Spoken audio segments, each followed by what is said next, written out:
maka Allah akan percepat rizkinya kepada antum dengan kalimat ma razaqnakum. Kami yang akan dekatkan rizkinya, bukan dia yang lelah mencari. Ibu jangan mengeluh. Maaf, mengeluh tidak menyelesaikan persoalan. Misal, ya Allah, kenapa saya tidak mendapatkan rizki yang banyak? Kenapa saya tidak bisa menjadi kaya? Padahal saya muslim, dia bukan muslim. Dia tidak sholat, saya sholat. Kenapa saya tidak bisa kaya? Saya bekerja, dia bekerja. Tempatnya sama. Nah, sekarang perhatikan baik-baik ya. Ketika ibu bapak bermohon kepada Allah Subhanahu wa taala, tiba-tiba oleh Allah dimentokkan ini, dibuang peluang. Sudah ikut seleksi, sudah ikut ujian, tiba-tiba nggak lulus. Padahal menurut standar pemikiran kita, menurut kita harusnya masuk nih. Tapi tiba-tiba oleh Allah dijauhkan dari kita ini. Begitu dijauhkan, ditempatkan ke sini, posisinya nomor 2. Padahal kata orang ini paling layak nomor 1. Tiba-tiba nggak masuk di sini. Kenapa? Ini ada orang berangkat gelap, pulang gelap, kerja lagi, tapi nggak cukup-cukup. Kalau ibu pernah bekerja, tapi rezeki nggak pernah cukup, ini menunjukkan, Masya Allah. Fokus, rezekinya di langit, kita tinggal di bumi, maka diturunkanlah kemudian rezeki kita ke bumi. Masya Allah. Baik, pelan-pelan. Sekarang kita ada di mana? Bukan, kita di Oman, di KBRI. Ya? Iya, Oman. Muscat. Baik ya. Kalau tidak tahu katakan wallahu a'lam ya. Baik, kita ada di Muscat. Baik, Muscat bumi bukan? Baik, Oman bumi bukan? Bumi. Ibu asalnya dari mana? Indonesia. Bumi bukan? Bumi. Masalahnya begini, ibu tinggal di Indonesia. Rizkinya belum tentu turun di Indonesia. Rizkinya ada di Oman. Kan Oman bumi kan? Anda tinggal di Indonesia, rizki turun di Oman. Bagaimana mendapatinya? Saya mah ikhlas, ya Allah, ikhlas. Kalau ada kasih ke sini, kalau tidak nggak apa-apa. Nggak bisa begitu. Nah, ini yang dimaksud ikhlas membutuhkan ikhtiar. Makanya turun ayat, hei, rizki kamu memang di bumi, tapi kan tinggal kamu mungkin beda dengan turunnya rizki. Jangankan Oman, Jakarta, Bekasi. Coba lihat, saya tinggal di Bekasi, rizki turun di Jakarta. Bagaimana saya bisa mendapatkan itu? Saya mah ikhlas, ya Allah. Ikhlas gimana? Rizkinya turun di Bekasi. Maka dari itu, turun ayat yang selanjutnya yang ketiga. Nih, Quran surah kedua, ayat 168. Ibu saya pernah di Mesir tahun 2006, Pak. 26 Juli saya ke Mesir. Ini debat dua mahasiswa. Ini kisah nyata. Dua-duanya hafal Quran. Mahasiswa, Al-Azhar.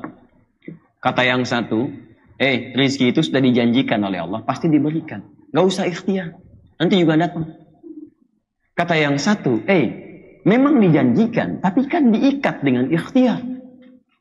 Kata yang pertama, saya buktikan sama kamu, rizki akan diberikan walaupun tanpa ikhtiar. Maka dia masuk ke masjid, di masjid itu dia masuk ke ruangan, kalau kita zawiyah sekarang ya, ada ruangan khusus.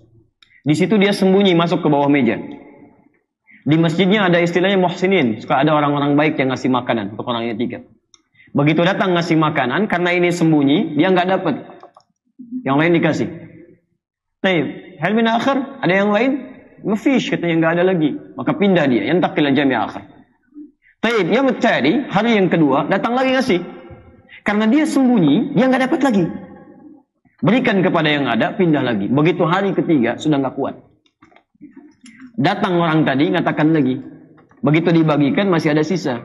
Ada lagi yang lain, karena orang ini sudah 3 hari nggak makan, mulai nggak kuat, dia kasih kode. Dari balik tempat yang tadi.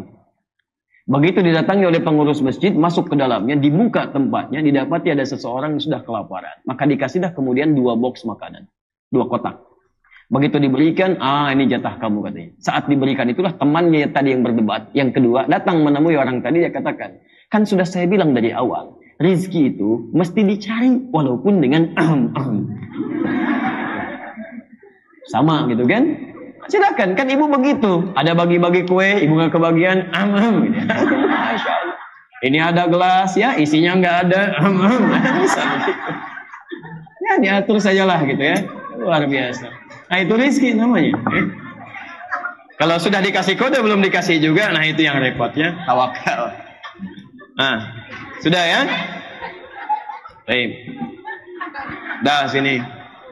Dah fokus lagi ya, baik. Urusan minum, urusan panitia, ya, urusan saya ceramah. Ayo kembali ke sini. Nah. Sudah. Nah, saya mas sudah curiga dari awal, pasti nggak ada isinya. Ayo, sudah ke sini, fokus lagi, lihat. Oh, masya Allah, alhamdulillah. Tuh, rizki mah begitu, dah kadang-kadang tidak diduga ya. Baik, ibu yang beli, saya yang minum ya. Baik. Tapi ini juga belum tentu diminum. Ini rizki siapa? Oh, belum tentu bu. Rizki saya itu yang sudah masuk ke tenggorokan saya. Betul, jadi makanan itu kalau sudah masuk ke tenggorokan kita, itu baru rizki kita. Pakaian kalau dipakai, itu rizki kita. Kalau belum sempat kita konsumsi, belum tentu rizki kita. Mungkin saja rizki orang lain yang dititipkan kepada kita. Ibu beli ini, niatnya kan untuk ibu. Tapi belum ibu minum. Tahu-tahu begitu nyampe sini, dikasih buat saya. Masya Allah. Ini kalau nggak saya minum, berarti rizki ini bukan punya saya. Begitu selesai taklim, diambil lagi sama ibu. Misal gitu kan. Maka ini bukan punya saya. Balik ke sini. Yuk, bismillah. Teruskan. Rizki ada di mana? Langit. Kita tinggal di mana? Bumi. Sekarang kita ada di mana? Di Oman. Asal kita dari mana? Indonesia. Baik, tinggal di Indonesia, rizki turun di Oman. Apa yang harus dilakukan? Turunlah Quran surah kedua ayat 168. Paling kanan sebelah bawah di mushaf. Ingat, kita sedang bicara ikhlas. Ikhlas sesuai ketentuan Allah. Berarti kalau kita tidak ikuti ketentuannya, kita sedang tidak ikhlas. Baik, paling kanan sebelah bawah. Ya ayyuhan nas, hei manusia. Kulu. Nah, lihat baik-baik. Kulu, kalau diterjemahkan biasa, cari makan. Makan. Tapi kalau ibu nanti misal pernah dengar, di bahasa Arab itu ada ilmu balaghah. Namanya mengungkapkan sesuatu berdasarkan keumumannya yang banyak dibutuhkan. Misal begini, maaf ya, maaf. Ibu kalau bekerja biasanya buat apa? Cari makan kan? Untuk makan. Pak mau kemana? Mencari sesuap nasi dulu. Sesuap nasi. Padahal yang dicari banyak. Ada yang sebakul, ada yang semacam-macam dan sebagainya. Ada untuk pakaian, ada untuk kendaraan dan seterusnya. Perhatikan baik-baik. Jadi bahasa Quran kulu itu maksudnya bukan sekedar cari makan. Tapi bekerja untuk kehidupan. Kalau ibu misalnya sedikit belajar, nanti lebih dalam lagi. Di bahasa Indonesia ada namanya sinekdok pas protokol. Ya, menyampaikan sebagian yang dimaksud keseluruhan. Lawannya sinekdok totem proparto, ini istilah saja ya. Kadang-kadang begitu gaya tapi sederhana sebetulnya maknanya. Menyebutkan keseluruhan yang dimaksud sebagian. Besok ada pertandingan Malaysia lawan Indonesia. Masya Allah, padahal yang main cuma seorang, main bulu tangkis. Malaysia lawan Indonesia. Apa semua orang Indonesia main bulu tangkis? Lawan seorang Malaysia? Kan tidak. Itu namanya totem proparto. Besok harimau Malaya melawan Garuda. Harimau lawan Garuda. Sepak bola, harimau sama Garuda. Gak akan nyambung, Garuda di atas, harimau di bawah. Baik, yang dimaksudkan orang-orang mewakili sebagian dari Malaysia, mewakili sebagian dari Indonesia. Itu namanya sinekdok pas protokol. Nah, sekarang lihat sini. Ya, ini bahasanya agak tinggi ya, cuman saya turunkan lagi. Hei manusia, silahkan bekerja. Demikian cara menerjemahkannya. Kerja. Ikhtiar. Lihat, fokus ya. Jadi kata Allah, orang ikhlas itu artinya ketika dia akan mendapatkan rizki, dia berusaha untuk bekerja, ikhtiar. Di ikhlas itu bukan menerima apa adanya, yang ada kita cari. Itu cara pertama untuk berbuat ikhlas. Di mana rizki kita? Di bumi. Tapi di bumi mana kan kita tidak tahu. Makanya ketika kita ingin mendapatkan rizki, tuntutan pertama dari Quran, kita harus berikhtiar. Ayo kerja. Usaha, ikhtiar. Begitu Anda ikhtiar, rizki diberikan. Tolong catat kalimat ini ya. Allah hanya meminta kita ikhtiar. Di situ rizki diturunkan. Jadi kalau ibu gunakan ikhtiar kita, maka disitulah dihitung rizki kita. Saya ulangi ya. Begitu Anda bergerak, dituliskan rizki diturunkan. Apakah turun saat itu? Atau disatukan oleh Allah, namanya diakumulasikan, diberikan saat banyak kita terima. Yang penting ketika kita bergerak, rizki diberikan. Lihat ya, saking adilnya Allah. Ibu tahu cicak? Jangan katakan wallahu alam, cicak. Ya. Lihat baik-baik. Cicak, bagaimana aktivitasnya? Jalannya seperti apa? Merayap. Di mana? Di dinding. Apa makanannya? Nyamuk. Nyamuk bagaimana beraktivitasnya? Terbang. Di mana sifat adil Allah? Cicak nggak bisa terbang. Makanannya bisa terbang. Kalau nyamuknya pintar, jenius, itu jadi mainan buat cicak. Cicak, udah cicaknya di sana aja. Nyamuknya terbang, cicaknya nggak bisa terbang. Coba lihat. Maksud saya ingin terapkan hukum ini. Cicak saja paham, masa kita tidak? Tapi cicak hanya mengikuti hukum Allah. Perhatikan orang tua kita. Orang tua kita dulu nggak banyak teori. Cuma dikasih kalimat-kalimat kita paham. Lihat kalimatnya. Cicak, cicak, diam-diam. Lihat baik-baik. Yang diminta oleh Allah pada cicak cuman merayap. Kamu merayap aja. Ketika dia merayap, rezeki datang. Lihat baik-baik. Dia cuman merayap diam-diam. Diam-diam merayap. Merayapnya pun diam-diam. Begitu dia diam-diam merayap, teruskan. Datang seekor. Lihat, bukan cicak mendatangi nyamuk, nyamuk mendatangi cicak. Datang seekor nyamuk, bukan cicak datangin nyamuk. Ketika cicaknya mau ikhtiar walaupun diam-diam, nyamuknya datang. Kalau cicaknya cuma diam-diam gak mau ikhtiar, nyamuk gak akan datang. Cicak saja ketika berikhtiar diam-diam, nyamuk yang bisa terbang bisa datang. Masa ibu yang bukan cicak gak datang rezekinya? Ibu bukan cicak dan ibu dihisab. Ibu punya kemampuan lebih daripada cicak. Cicak merayap, ibu jalan. Cicak jalan, ibu lari. Masa yang merayap bisa dapat makanan, ibu yang lari tidak dapat? Ayo, gak ada air, cari air. Gak ada makanan, cari makanan. Gak ada minuman, cari minuman. Begitu Anda ikhtiar, datang. Datang seekor nyamuk, terus kan? Hap. Silakan.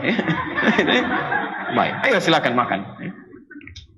Alhamdulillah. Jadi yang pertama, lihat, pertama, hukum rizki diikat dengan ikhtiar. Anda mau ikhtiar, Anda dapat rizki dengan baik. Teruskan, jangan dipotong ayatnya sampai sini. Ingat, hati-hati, ikhtiar dibagi dua. Teruskan dulu ayatnya. Kulu mimma fil ardi, cari rizki di muka bumi. Makanya pakai min di situ. Nggak usah sebumi dicari-cari, capek. Ya, sebagian aja. Ibu kira-kira ada di mana? Dapatkan di situ. Bismillah, berangkat. Dapatkan. Tapi yang paling menarik, lihat ketentuannya. Halalan thayyibah. Ini caranya. Awas, kalau ibu keluar dari ketentuan ini berarti sedang tidak ikhlas. Pasti punya masalah. Orang yang tidak ikhlas akan berhadapan dengan masalah. Halal, kedua thayyib. Awas, teman-teman juga yang bergabung, ini ketentuan umum bagi kita. Ibu lihat baik-baik ya, dan teman-teman fokus ya. Kalau disebutkan nas, artinya mencakup umum bagi semua manusia. Hukum ini berlaku umum, tidak diikat dengan keimanan. Di mau muslim, mau non-muslim, kalau ingin mendapatkan rezeki dunianya, maka dia mesti ikhtiar. Kerja. Di ibu jangan mengeluh, maaf, mengeluh tidak menyelesaikan persoalan.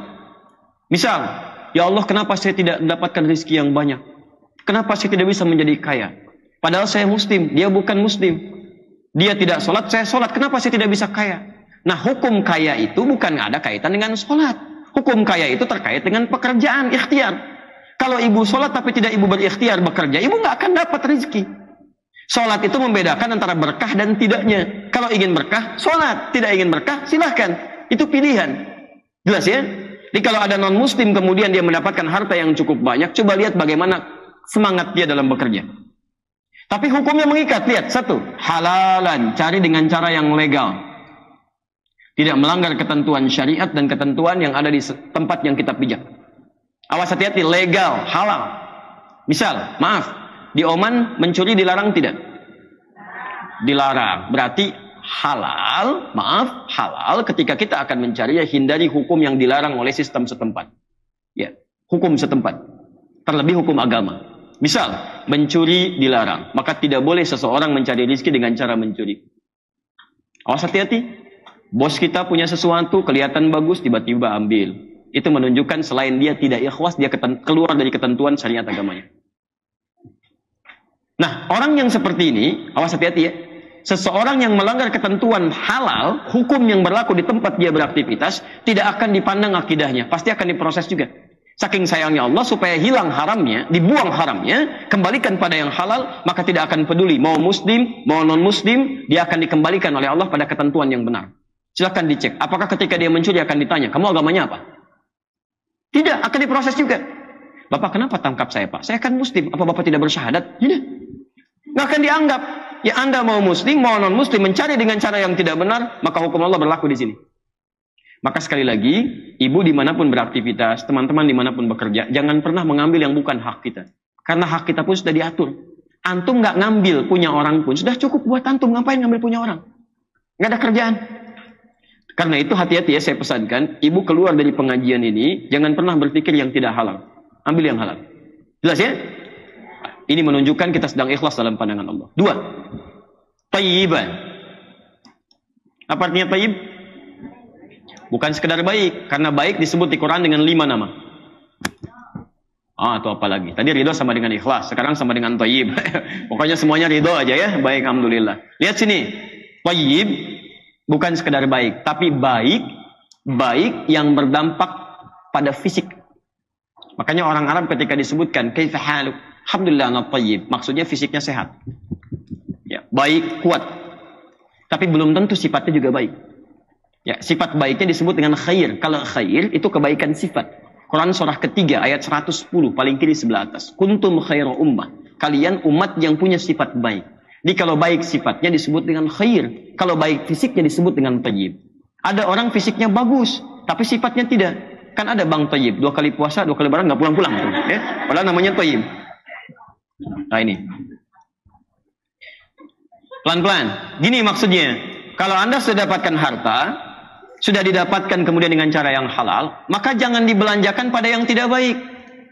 Nih ibu nih ya, ibu dapat gaji nih, alhamdulillah, terkumpul misalnya. Udah jangan boros semua pengen dibeli. Cari yang sekiranya kita butuhkan, bukan semua diinginkan. Ini kadang-kadang gajian pertama semua dibeli, ingin ini, ingin itu, tapi nggak dipakai.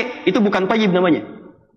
Nah biasanya orang-orang yang belanja hanya sesuai keinginan, tidak sesuai dengan kebutuhannya, maka pertama, maaf, itu tidak akan banyak bermanfaat bagi kebutuhan hidupnya. Dan yang kedua, ini menunjukkan dia sedang tidak ikhlas dalam pandangan Allah Subhanahu wa taala. Ya. Jelas? Jadi satu apa? Bagaimana cara mencarinya?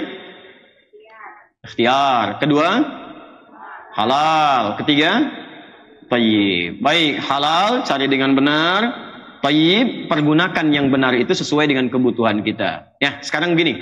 Ibu salat? Salat. Ada yang tidak salat? Non-muslim salat tidak? Tidak. Non-muslim puasa tidak? Baca Quran tidak? Sekarang kita minta sama Allah. Ya Allah, saya salat, dia tidak salat. Saya puasa, dia tidak puasa. Saya baca Quran, dia tidak baca Quran. Apa perbedaan antara saya dengan dia? Saya bekerja, dia bekerja. Tempatnya sama. Sekarang perhatikan baik-baik ya. Ketika ibu bapak bermohon kepada Allah Subhanahu wa taala, "Ya Allah, saya beriman, dia tidak beriman. Saya sholat, dia tidak sholat. Apa perbedaan antara saya dengan dia dalam hal mendapatkan rezeki?" Lihat baik-baik. Khusus bagi orang beriman, Allah turunkan ketentuan yang kedua. Kalau ibu kerjakan ini, maka rezekinya diberikan lebih cepat daripada orang biasa. Saya ulang ya.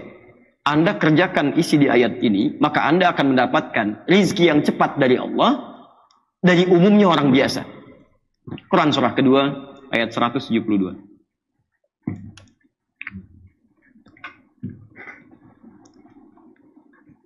Paling kiri sebelah atas. Bismillah. Awas, hati-hati ya. Sebelum ke sini saya ulangi lagi. Boleh nggak mengambil yang haram? Nah, hati-hati ya. Jadi kalau teman-teman juga ada yang disogok, ada macam-macam, jangan pernah ambil. Karena ketika Anda mengambil yang haram akan mengurangi rezeki yang halalnya. Tinggalkan. Ustaz, ada yang nyogok 10 juta, saya tinggalkan. Masya Allah. Tapi waktu dikasih 1 miliar, saya istikharah dulu. Saya istikharah dulu. Ya itu udah mau 1 juta, 1 miliar antum tinggalkan. Nah, nggak ada faedahnya. Di sini. Bismillah.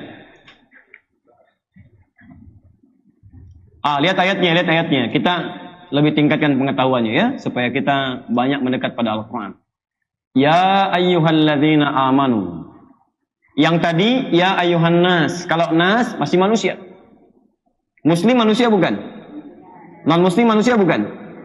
Ayat itu berlaku untuk muslim dan non-muslim. Sekarang, ayatnya dibuka dengan kalimat iman. Ya ayuhalladzina amanu.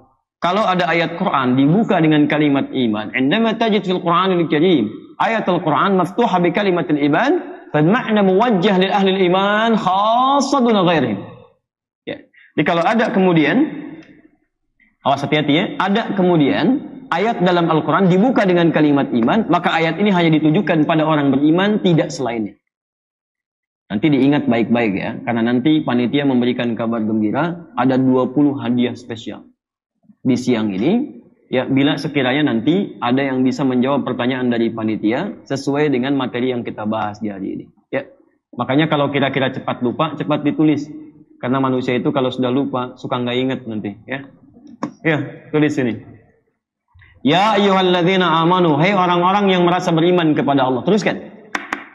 Kulu min thayyibati ma razaqnakum. Kulu tetap hukum tidak berubah, ikhtiar. Di sesoleh-solehnya orang tetap ikhtiar juga, nggak bisa kemudian berdoa rezeki turun. Tiba-tiba datang ke masjid, masjid dalam misalnya renovasi, kubahnya belum ada. Orang paling soleh dihadirkan ke masjid, berdoa ayo. Ya Allah kubah, tiba-tiba berang dari langit, terus turun, mustahil. Ya tukang cor kemudian nggak laku, ya tukang semen kemudian bangkrut dan sebagainya. Jadi sesoleh-solehnya manusia tetap menempuh ikhtiar dalam kebaikannya. Sekarang lihat, ini rumusnya. Yang tadi manusia. Yang kedua menggunakan iman. Ya ayyuhalladzina amanu. Fokus. Kulu min thayyibati ma razaqnakum. Lihat baik-baik. Yang di sini halalan thayyibah. Halalnya disebutkan. Untuk yang beriman, halalnya dibuang. Ibu lihat lagi ayatnya, yang di sini kulu mimma fil ardi halalan thayyibah. Halalnya disebutkan. Yang di sini halalnya dibuang. Ya ayyuhalladzina amanu kulu min thayyibati. Enggak disebutkan kalimat halalnya. Kata para ulama, perhatikan kalimatnya. Kenapa ketika orang beriman mau bekerja, kalimat halalnya dibuang? Kata para ulama, karena orang beriman itu imannya otomatis akan membimbing dia mencari yang halal. Orang beriman mustahil mencari yang haram. Jadi kalau ada orang mengaku beriman kemudian mencari yang haram, ini menunjukkan ada yang salah dalam imannya. Imannya pasti bermasalah. Maksudnya apa? Kalau ibu ingin mencari rezeki, tidak pernah berpikir pada yang haram. Antum ya ikhwan, antum bekerja tidak pernah memikirkan yang haram. Pokoknya halal, halal, halal. Maka Allah akan percepat rezekinya kepada antum dengan kalimat ma razaqnakum. Kami yang akan dekatkan rezekinya, bukan dia yang lelah mencari. Ingat rumus pertama kata Quran. Kalau anda ingin mencari rezeki dengan kalimat iman, jangan pernah pikirkan yang haram. Maka Allah akan dekatkan rezeki kita pada yang halal dan dijauhkan dari yang haram. Tolong lihat baik-baik ya cara memahami ayat ini. Kadang-kadang cara Allah mendekatkan kita pada yang halal dengan memalingkan kita dari yang haram. Misal, antum pilih mana? Jadi direktur atau manajer? Yang ikhwan. Ibu pilih mana? Jadi bos atau jadi wakil bos? Jadi bos, alhamdulillah ya. Sekarang lihat baik-baik sini. Ibu mau jadi dubes atau wakil dubes? Dubes, alhamdulillah ya. Baik. Kenapa tidak mengucapkan amin? Baik, nggak apa-apa. Nggak dubes di sini, dubes di akhirat nanti ya, insya Allah. Lihat sini. Fokus bu ya, baik-baik. Teman-teman fokus ya. Dan pemirsa dimanapun anda berada, mari kita lihat teorinya sebentar. Fokus. Kadang anda ingin tingkat paling tinggi bos. Direktur istilahnya bu ya. Di sini ada wakilnya. Manajer misalnya. Perhatikan baik-baik. Anda inginnya ke sini. Tapi anda mencari dengan iman.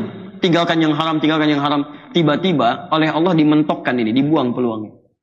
Sudah ikut seleksi, sudah ikut ujian, tiba-tiba nggak lulus. Padahal menurut standar pemikiran kita, menurut kita harusnya masuk nih. Tapi tiba-tiba oleh Allah dijauhkan dari kita ini. Begitu dijauhkan, ditempatkan ke sini, posisinya nomor 2. Padahal kata orang ini paling layak nomor 1, tiba-tiba nggak masuk di sini. Kenapa? Menurut kita inginnya paling tinggi. Menurut Allah di tempat ini yang nggak bagus buat kamu. Mungkin kalau masuk ke sini pergaulannya tidak bagus, gaul dengan yang tidak baik, minum minuman yang tidak baik, masuk ke lingkungan yang tidak baik. Ke sini sholatnya jadi susah, baca Quran jadi susah, maksiat banyak dikerjakan. Orang yang bekerja dengan imannya, selain rezekinya didekatkan oleh Allah dan dia akan dijauhkan dari maksiat oleh Allah Subhanahu Wa Taala. Ini poin. Makanya rezekinya dibuat berkah oleh Allah. Lihat, thayyib menunjuk pada keberkahan.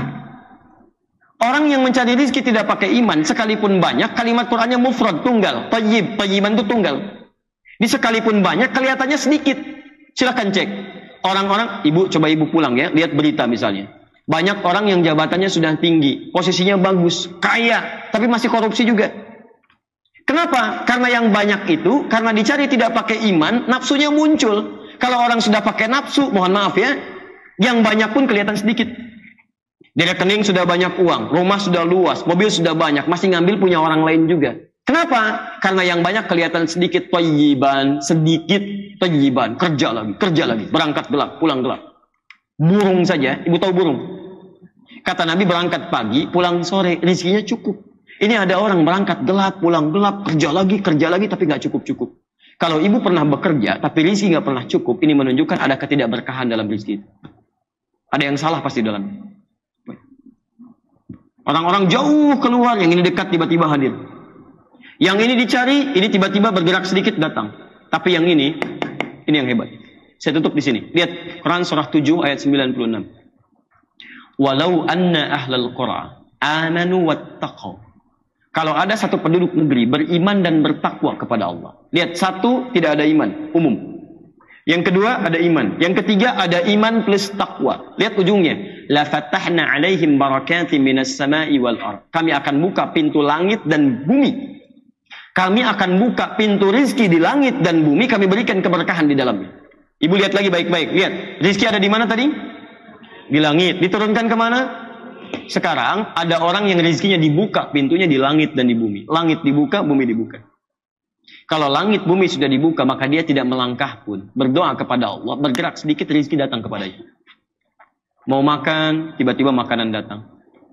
Mau beli sesuatu, tiba-tiba tetangganya traktir misalnya. Itu cuma bahasa manusia. Tapi bahasa Allahnya ketika iman meningkat, takwa meningkat, Masya Allah, ini datang. Nah, saya tutup. Bagaimana cara mencari rizki dengan iman dan takwa? Kalimat takwa disebutkan di Quran 115 kali. Di antara maknanya itu ada dua. Satu, membangun hubungan baik dengan Allah. Hablu minallah. Salat ibu jaga. Nih, ibu boleh tinggal di Oman, silahkan bekerja. Tapi jangan sampai salat ditinggalkan. Nah, ibu misalnya di Indonesia, ya salat kadang-kadang masih terhitung. Sampai Oman kurang rajin juga. Kalau sudah sampai ke Oman, ke negeri Arab, belum rajin sholat juga, ibu perlu dikirim kemana lagi? Perlu dikirim kemana lagi? Jadi di sini, ayo, bismillah. Begitu cari rezeki, sholat jangan tinggal. Ayo, sholat misalnya dalam sehari berapa waktu? Berapa rakaat? 17 rakaat. Itu yang fardunya. Baiknya itu yang fardunya, tambah sunnahnya. Ayo, malam bangun tahajud. Tunaikan sholat duha. Begitu ditambah sholatnya, maka Allah pun akan tambah kemudahan kita untuk mendapatkan rezeki kita. Ibu nggak percaya silahkan, mulai sekarang tingkatkan sholat sunnah. Misal, ya, maaf, kemarin belum tahajud, malam ini rencanakan saya tahajud. Walaupun 2 rakaat nggak apa-apa. Jangan paksakan dulu 11 rakaat ya. Mulai dengan yang mudah-mudah. Kata Nabi, lihat kata Nabi, sholatul laili masna. Orang yang belum biasa sholat malam, mulai dengan 2 rakaat dulu. Kalau sudah mendekati fajar, 2 rakaat tutup dengan witir 1 rakaat. Ya, jangan pengen langsung ke 11. Dulu sahabat Nabi pernah bertanya pada Sayyidah Aisyah. Al-Bukhari nomor hadis 2010. Ya, kata Hudzaifah Al-Yamani, kemudian Al-Mughirah bin Syu'bah, satu lagi ada Abdullah bin Mas'ud bertanya pada Nabi, pada Sayyidah Aisyah. Perhatikan baik-baik. Kata mereka, kaifa kanat salatu Rasulullah sallallahu alaihi wasallam? Bagaimana salat malamnya Nabi sallallahu alaihi wasallam? Kata Sayyidah Aisyah, la tas'al an husnihinna wa tulihinna. Jangan ditanyakan bagaimana bagus dan panjangnya. Nekat besoknya diikuti salat di belakang Nabi. Tiba-tiba Nabi sallallahu alaihi wasallam, maaf ya, rakaat pertamanya kata Hudzaifah Al-Yamani 100 rakaat Al-Baqarah. 100 ayat Al-Baqarah. Baru ruku. Kata Abdullah bin Mas'ud, itu masih mending. Saya salat di belakang Nabi 100 ayat belum ruku. Selesai Al-Baqarah lanjut Ali Imran. Selesai Ali Imran lanjut An-Nisa. Sampai An-Nisa ayat 176 baru kemudian ruku. Ternyata Nabi salat pertamanya 1 rakaatnya 5 juz 4 halaman. Besoknya 3 orang ini nggak ikutan lagi. Ya. Karena itu ayo tambah sholatnya. Ya. Yang kedua terakhir, lihat baik-baik. 1, bangun hubungan dengan Allah. Yang kedua, bangun hubungan baik dengan manusia. Ini ada KBRI di sini, ya. Ada juga masyarakat yang lain. Ibu kalau rezekinya ingin lancar, ayo bangun hubungan baik dengan KBRI. Laporkan keadaan kita.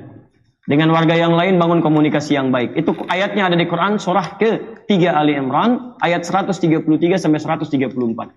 Kalau ibu punya hubungan baik dengan KBRI-nya, disampaikan keadaannya, perkembangannya bagaimana, kemudian dengan teman-teman juga baik, hubungannya baik, dengan yang di rumah baik, dengan pegawai yang lain baik, maka insya Allah kata Allah, rezekinya akan mudah dan keberkahan akan dibuka oleh Allah Subhanahu wa Ta'ala. Dan kesimpulannya, ikhlas dalam mencari rezeki adalah berusaha mendapatkan rezeki sesuai dengan ketentuan Allah. Maka silahkan ibu tingkatkan ikhtiar. Kemudian setelah itu cari yang halal, jauhi hal yang dilarang, kemudian keluarkan pada yang baik-baik dan tingkatkan ketakwaan kita kepada Allah, maka rezeki akan dipercepat oleh Allah Subhanahu wa Ta'ala. Ya. Saya kira itu dulu untuk materi yang disampaikan. Kita punya waktu berapa menit, Pak Firza?